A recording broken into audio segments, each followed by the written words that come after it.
के अपने इस वीडियो में बात करेंगे वैद्युत क्षेत्र और वैद्युत क्षेत्र रेखाएं। कोई भी फील्ड पढ़ने से पहले उसकी दो बातों को हमको ध्यान में रखना है कि वो फील्ड किस कारण से उत्पन्न हो रहा है और दूसरा कि वो फील्ड किसके ऊपर अपना इम्पैक्ट दिखा रहा है। इन्हीं दो बातों को अगर हम समझ जाएंगे तो समझो हमारे हर किसी भी फील्ड का अगर हम स्टडी करेंगे तो समझ में आ गया, चाहे ग्रेविटेशनल फील्ड हो, इलेक्ट्रिक फील्ड हो, मैग्नेटिक फील्ड हो। हमको ये निकालना है कि ओरिजिन रीजन क्या है उसका और इम्पैक्ट किस पर पड़ रहा है। तो इलेक्ट्रिक फील्ड में दो बातें हमको याद रखनी है। वैद्युत क्षेत्र में हमको दो बातें याद रखनी है। उत्पन्न होने का कारण जो है इसका वो वैद्युत आवेश है। उत्पन्न होने का कारण इसका है वैद्युत आवेश। वैद्युत आवेश इसको कंपेयर करेंगे हम गुरुत्वीय क्षेत्र से तो ज़्यादा अच्छा समझ में आएगा। जैसे गुरुत्वीय क्षेत्र की अगर बात करें, ग्रेविटेशनल फील्ड की अगर बात करें हम, तो उसका रीजन क्या होता है? द्रव्यमान, मास। किसी बॉडी के पास जितना ज़्यादा मास होगा उसका ग्रेविटेशनल फील्ड उतना ज़्यादा स्ट्रांग होगा। और ग्रेविटेशनल फोर्स जो लगता है वो किन्हीं भी दो द्रव्यमान वाली वस्तुओं के बीच लगता है। एक बॉडी यहाँ पे, एक बॉडी यहाँ पे। इसका मास m1, इसका मास m2, तो दोनों एक दूसरे के बीच आकर्षण बल लगाते हैं जिसे ही गुरुत्वाकर्षण बल बोलते हैं। अब इसको इस तरीके से पढ़ सकते हैं कि एक बॉडी के पास द्रव्यमान हुआ और उसके कारण उसने अपनी ग्रेविटेशनल फील्ड बनाई, ये फील्ड बनाया। अब इस फील्ड का उत्पन्न होने का कारण द्रव्यमान है तो ये अपना इफेक्ट द्रव्यमान पर ही दिखाएगा। तो अगर इतने रेंज में कोई दूसरी द्रव्यमान की वस्तु आएगी तो ये उस पर फोर्स लगाएगा, ये फील्ड उस पर फोर्स लगाएगा। और फील्ड का रीजन क्या है? ये द्रव्यमान। सेम उसी तरीके से इसका कारण क्या है वैद्युत क्षेत्र उत्पन्न होने का? वैद्युत आवेश। और ये इफेक्ट प्रभाव अपना किस पर दिखाता है? वैद्युत आवेश पर ही। किस पर? वैद्युत आवेश पर। जैसे मान लेते हैं यहाँ पे कोई प्लस Q चार्ज है, इसके चारों तरफ एक वैद्युत क्षेत्र स्थापित हो जाएगा। एक वैद्युत क्षेत्र छोड़ो, एक क्षेत्र स्थापित हो जाएगा। और उसका इफेक्ट कैसे पता चलेगा हमको? इसमें कोई दूसरा चार्ज पार्टिकल या चार्ज बॉडी जब लेके आएंगे, कोई दूसरा चार्ज, ये मान लेते हैं Q डैश लेके आए यहाँ पे, तो इस Q डैश को इस रीजन में लाने पर क्या होगा? इस पर एक फोर्स फील करेगा। ये Q डैश एक फोर्स फील करेगा कि हम पर कोई फोर्स लग रहा है। उसी रीजन को हमको बोलना है वैद्युत क्षेत्र। मीन्स किसी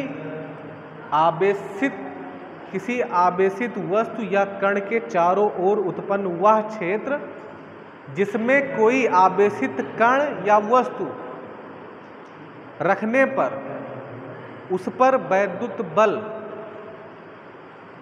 लगे, उसे वैद्युत क्षेत्र कहते हैं। या किसी आवेश के चारों ओर कैसा क्षेत्र जिसमें किसी आवेशित कण या वस्तु को ले जाने पर वह स्वयं पर वैद्युत बल का अनुभव करे, उसे लगे कि कोई हमको खींच रहा है या धक्का दे रहा है, इस तरीके से अगर लगे तो समझ जाओ वहाँ पे इलेक्ट्रिक फील्ड है। तो इस तरीके से वैद्युत क्षेत्र की डिफिनेशन क्या। और दूसरा कूलाम के नियम से भी हम पढ़ सकते हैं। इस फील्ड का उत्पन्न होने का कारण क्या है? ये चार्ज। और इस फील्ड को हमको फील करना है तो उसके लिए हमको दूसरा चार्ज लाना पड़ेगा। कूलाम ने हमको पहले ही बताया था कि दो चार्ज अगर एक दूसरे के पास रखे जाएंगे तो उनके बीच एक फोर्स काम करता है जिसे वैद्युत बल कहते हैं। तो इस तरीके से बोलते हैं यहाँ पे इस फील्ड का उत्पन्न होने का कारण ये Q पहले से था। कहीं पे इलेक्ट्रिक फील्ड है, समझो वहाँ पे आवेश पहले से है, बिना आवेश के इलेक्ट्रिक फील्ड नहीं बन सकती। तब जब उतने क्षेत्र में दूसरा कोई आवेश जाएगा तो उस पर वैद्युत बल लगेगा, उसी को बोलते हैं कि इलेक्ट्रिक फील्ड फोर्स लगा रहा है। रियल में वो चार्ज फोर्स लगा रहा होता है। तो इस तरीके से वैद्युत क्षेत्र की डिफिनेशन क्या बता सकते हैं कि किसी आवेश के चारों ओर का वह क्षेत्र, किसी आवेश, वैद्युत आवेश के चारों ओर का वह क्षेत्र जिसमें जिसमें किसी आवेशित कण अथवा वस्तु को रखने पर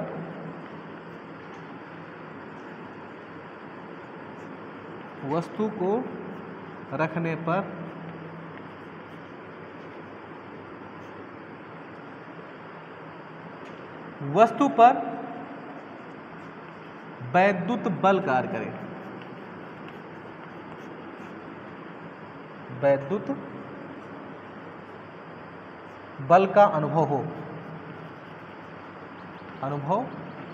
हो वैद्युत क्षेत्र कहलाता है, वैद्युत क्षेत्र कहलाता है।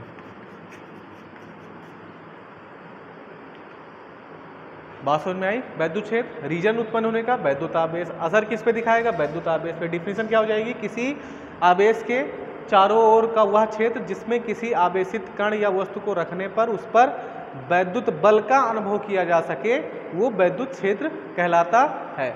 अगले टर्म की बात करेंगे, हमको पढ़ना है, वो होता है इंटेंसिटी ऑफ इलेक्ट्रिक फील्ड। क्या होता है? Intensity of electric field, intensity of electric field. वैद्युत क्षेत्र की तीव्रता, मतलब वैद्युत क्षेत्र की तीव्रता, वैद्युत क्षेत्र की तीव्रता। कैसे पता चलेगा कि हमको वैद्युत क्षेत्र स्ट्रांग है या कमजोर है? कैसे पता चलेगा मजबूत है, कमजोर है, दुर्बल है या प्रबल है? तो उसके लिए क्या करना होता है, ये जो चार्ज रखा गया जिस पे हमको फोर्स एक्सपीरियंस हो रहा है, उसके बेसिस पे हम पता लगाते हैं कि वैद्युत क्षेत्र हमारा पावरफुल है या वीक है। एक चार्ज यहाँ पे रखा Q प्लस Q, दूसरा चार्ज यहाँ पे रखा Q डैश, इन दोनों का अपना अपना फील्ड है, इनका यहाँ तक फील्ड है, इनका यहाँ तक इलेक्ट्रिक फील्ड है। एक तीसरा चार्ज पार्टिकल लेके आए Q डबल डैश, तो इतने इलेक्ट्रिक फील्ड में अगर कोई चार्ज पार्टिकल आ रहा है तो इस पर एक फोर्स एक्सपीरियंस होगा, इसे बोलेंगे F1। यहाँ पर उसी पार्टिकल को लेके जाएंगे Q डबल डैश को, तो यहाँ पर भी कोई एक फोर्स एक्सपीरियंस करेगा, उसको बोलेंगे। अब चूंकि ये चार्ज अलग है, ये चार्ज अलग है, तो जब चार्ज की वैल्यू चेंज होगी तो इनके बीच लगने वाले फोर्स की वैल्यू भी चेंज होगी, तो यहाँ पे फोर्स अलग होगा, यहाँ पे फोर्स अलग होगा। अब कहाँ पे फोर्स ज़्यादा है? जहाँ पे फोर्स ज़्यादा है, जिस फील्ड में कोई सेम चार्ज पार्टिकल हो उसको दो अलग अलग फील्ड में ले जाके रखा जाए, तो जिस फील्ड में वो ज़्यादा फोर्स एक्सपीरियंस करेगा, इसका मतलब वो फील्ड ज़्यादा स्ट्रांग है, और जिस फील्ड में उस पर कम फोर्स लगे वो फील्ड वीक फील्ड होती है। इस तरीके से हम पता लगाते हैं। मीन्स इंटेंसिटी अगर हमको फील्ड की पता करनी, तो हमको क्या क्या चाहिए कि कितना आवेश लेके गए हैं उस फील्ड में और उस पर कितना फोर्स एक्सपीरियंस किया गया है। इंटेंसिटी ऑफ इलेक्ट्रिक फील्ड को हम I से डिनोट करते हैं।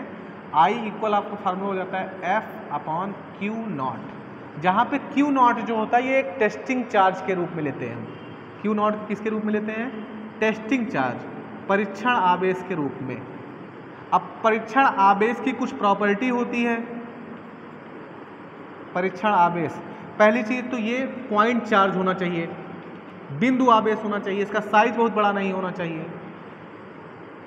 दूसरा, इसकी वैल्यू बहुत कम होनी चाहिए, परिमाण बहुत ही कम होना चाहिए, परिमाण बहुत ही कम होना चाहिए।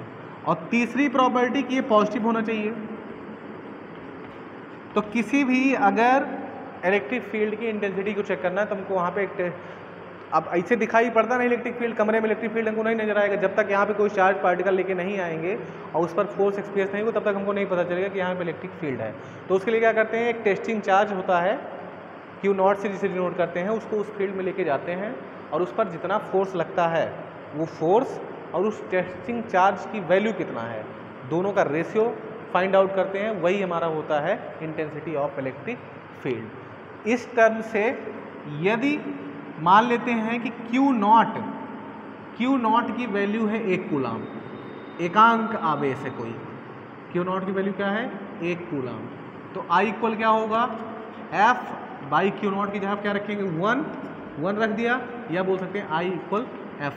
डिफाइन क्या कर सकते हैं आप कि किसी वैद्युत क्षेत्र में किसी बिंदु पर, वैद्युत क्षेत्र में, अब किसी बिंदु बोलने का मतलब क्या, किसी जैसे चुंबक हो गया, अब चुंबक के चारों तरफ क्या बनता है, मैग्नेटिक फील्ड, चुंबकीय क्षेत्र बनता है।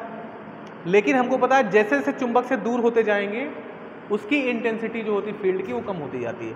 सेम उसी तरीके से इलेक्ट्रिक फील्ड में भी होता है। इलेक्ट्रिक फील्ड में जो ओरिजिन चार्ज होता है उस फील्ड में उस चार्ज से जितनी ज़्यादा दूरी पर होते चले जाएंगे उसकी इंटेंसिटी कम हो जाएगी। तो अलग अलग फील्ड में अलग अलग पॉइंट पर इलेक्ट्रिक फील्ड की इंटेंसिटी अलग अलग होती है।